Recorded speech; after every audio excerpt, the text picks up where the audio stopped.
नमस्कार किसान साथियों, स्वागत है आपका अपने यूट्यूब चैनल फार्मिंग सचिन में। किसान भाइयों, आज का हमारा टॉपिक है धानों में पहली खाद का। किसान भाइयों, धानों में पहली खाद बहुत महत्वपूर्ण भूमिका निभाती है। इसे हमें सही प्रकार से और सही ढंग से लगाना चाहिए, जिससे कि हमारी फसल अच्छी हो। किसान भाइयों, आज हम इसी के बारे में चर्चा करेंगे कि आप पहली खाद में ऐसा क्या मिलाकर डालें जिससे धानों के कल्ले अधिक निकले और पीलापन धानों का जल्दी से जल्दी खत्म हो। तो चलिए किसान भाई, शुरू करते हैं आज की इस वीडियो को। किसान भाई, यदि आप हमारे चैनल पर पहली बार आए हैं तो प्लीज़ चैनल को सब्सक्राइब करें एंड बेल आइकन वाली घंटी को जरूर प्रेस कर लें, जिससे कि हमारी आने वाली इंपॉर्टेंट वीडियो का नोटिफिकेशन आप तक पहुंच जाए। किसान भाई, सामान्य चीज़ों को तो आपके बारे में सभी बताते हैं और आपको पता भी होती हैं, जैसे बहुत सी चीज़ें डालने वाली। पर आज हम आपको जो बताने वाले हैं, इसमें जो ऐड करके डालना है आपको, जिससे आपके धानों की फसल अच्छी हो, जो कि धानों की बूस्टर डोज मानी जाती है। किसान भाइयों, वीडियो को पूरा देखें, जिससे आपको पूरी जानकारी और सही जानकारी मिले। किसान भाइयों, पहले नंबर पर जो खाद आती है हमारी, वह खाद है किसान भाइयों यूरिया। किसान भाइयों, आप जानते ही होंगे यूरिया में 40% नाइट्रोजन पाई जाती है, और धानों के लिए नाइट्रोजन कितनी ज़रूरी है आप जानते ही होंगे। तो किसान भाइयों, बारिश के मौसम में बारिश होती ही रहती है, तो थोड़ी बहुत नाइट्रोजन तो मिलती ही रहती है, कुछ इधर उधर से भी मिलती रहती है, परंतु धान के पौधों के लिए नाइट्रोजन की अधिक आवश्यकता होती है। तो इसीलिए हमें यूरिया का प्रयोग जरूर करना चाहिए। किसान भाइयों, अगर आप अपने खेत में यूरिया डालते हैं तो आपको इसकी मात्रा 50 से 60 किलोग्राम प्रति एकड़ के हिसाब से ऐड करनी चाहिए। किसान भाइयों, बात करते हैं अब दूसरे खाद की। तो किसान भाइयों, दूसरे नंबर पर जो हमारा खाद आता है वह खाद है जिंक सल्फेट। किसान भाइयों, जिंक सल्फेट भी धान के लिए बहुत ही महत्वपूर्ण है। जैसे आप अपने खाने में नमक लेते हैं, वैसे ही धान के लिए जिंक सल्फेट बहुत ज़रूरी है। किसान भाइयों, आप इसकी मात्रा 5 किलोग्राम प्रति एकड़ के हिसाब से ले सकते हैं। किसान भाइयों, जिंक हमारे धानों को अधिक फुलाव करता है, मतलब मोटे करता है, और उनमें कल्लों की संख्या भी बढ़ाता है, और हमारे खेत में थोड़ी मतलब वो काई सी भी जमाता है, जिससे कि पानी अधिक समय के लिए रुके। तो किसान भाइयों, हमें अपने धानों में जिंक का जरूर प्रयोग करना चाहिए, जिससे कि हमारी फसल अच्छी हो। हमारी तीसरी खाद है पोटास। देखिए, जो पोटास होती है वह हमारे पौधों के लिए बहुत ही महत्वपूर्ण है। यह हमारे पौधों का तना मोटा करती है। और दूसरी बात किसान भाइयों, हमारे धान जब निकलने शुरू होते हैं तो उसमें जो दूधिया रंग का पदार्थ निकलता है, तो किसान भाइयों यह पोटास उसे अधिक बनाता है, जिससे कि दानों की संख्या भी अधिक बनती है और दाने मजबूत होते हैं एवं लंबे एवं मोटे बनते हैं। तो किसान भाइयों, हमें पोटास का ज़रूर प्रयोग करना चाहिए। किसान भाइयों, आप इसकी मात्रा 20 से 22 किलोग्राम प्रति एकड़ के हिसाब से ऐड कर सकते हैं। किसान भाइयों, अब हम बात करते हैं अपने चौथे खाद की।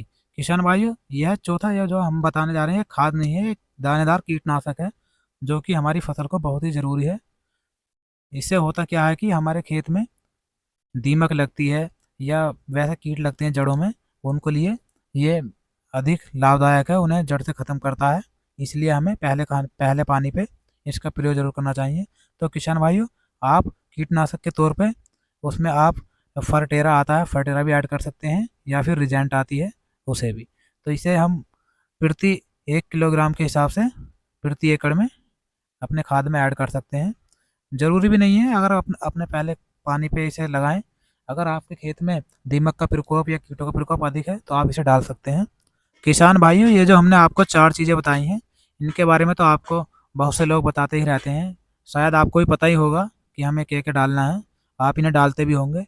पर किसान भाइयों, हम इनसे अलग जो आपको बताने जा रहे हैं, वो बहुत महत्वपूर्ण है, जिससे कि आपकी फसल अधिक बढ़वार करेगी और कल्ले भी अधिक संख्या में निकलेंगे, जो आपकी धान की फसल को और भी बेहतरीन बनाएगा। तो वह है सागरिका खाद। जो सागरिका जैविक खाद आती है, उसको लेना है 5 किलोग्राम से 8 किलोग्राम प्रति एकड़ के हिसाब से। और ये जो खाद होती है, आप अपनी फसल में डालते हैं तो सबसे पहली चीज़ होती है, जो धान का फुटाव होता है, ज़्यादा कल्ले निकल कर के सामने आते हैं, और आपकी धान की फसल में जो पीलापन रोग होता है वह जल्द से जल्द समाप्त हो जाता है, और हमारी धानों की अधिक वृद्धि होती है एवं पत्तियां भी चौड़ी निकलती हैं इससे, और इनका तना भी मजबूत होता है। तो किसान भाइयों, आपको सागरिका का प्रयोग भी जरूर करना चाहिए। किसान भाइयों, आप सागरिका की जगह कुछ और ऐड करना चाहते हैं तो वह है वायावीटा एक्स। किसान भाइयों, जो सागरिका खाद आती है उससे कहीं ज़्यादा लाभदायक है, और वायावीटा एक्स इससे कहीं ज़्यादा महंगी मिलती है। पर किसान भाइयों, यह उससे 2 से 3 गुना अधिक लाभ भी पहुंचाती है। किसान भाइयों आप इसका भी प्रयोग कर सकते हैं। आप इसे 3 से 5 किलोग्राम प्रति एकड़ के हिसाब से अपने खाद में ऐड कर सकते हैं। इससे भी अधिक फायदा पहुंचता है फसल को, पेड़ मजबूत होता है इससे भी। तो किसान भाइयों ये थी हमारी पहली चीज़। तो किसान भाइयों अब हम बात करते हैं अपनी बूस्टर डोज के बारे में। किसान भाइयों जो कि धान की फसल के लिए रामबाण साबित होती है। किसान भाइयों आप इस बूस्टर डोज का प्रयोग जरूर करना चाहिए आपको। यह एक बहुत ही लाभदायक डोज है धान की फसल के लिए। तो वह है किसान भाइयों ह्यूमिक एसिड।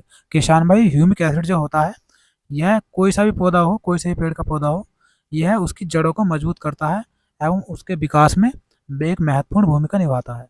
तो किसान भाइयों आपको अपनी धान की फसल में ह्यूमिक एसिड का जरूर प्रयोग करना चाहिए। किसान भाइयों आप इसकी मात्रा 250 से 300 ग्राम प्रति एकड़ के हिसाब से अपने खाद में ऐड कर सकते हैं। तो किसान भाइयों ये जो हमने आपको सभी चीज़ें बताई हैं, आप इसका एक मिश्रण तैयार करके अपने पहले पानी पे बखेर सकते हैं। यह एक बहुत ही अच्छा रिजल्ट देने वाली है आपकी धान की फसल के लिए। औरों के मुकाबले आपकी धान की फसल का उत्पादन भी अधिक होगा एवं दाने भी अच्छे बनेंगे। किसान भाइयों समाप्त करते हैं आज की वीडियो। अगर आपको वीडियो हमारी अच्छी लगी हो तो प्लीज़ लाइक करें एंड चैनल को सब्सक्राइब जरूर कर लें, जिससे कि हमारी आने वाली अगली वीडियो का नोटिफिकेशन आप तक पहुंच जाए। तो किसान भाइयों मिलते हैं अगली वीडियो में। जय जवान जय किसान।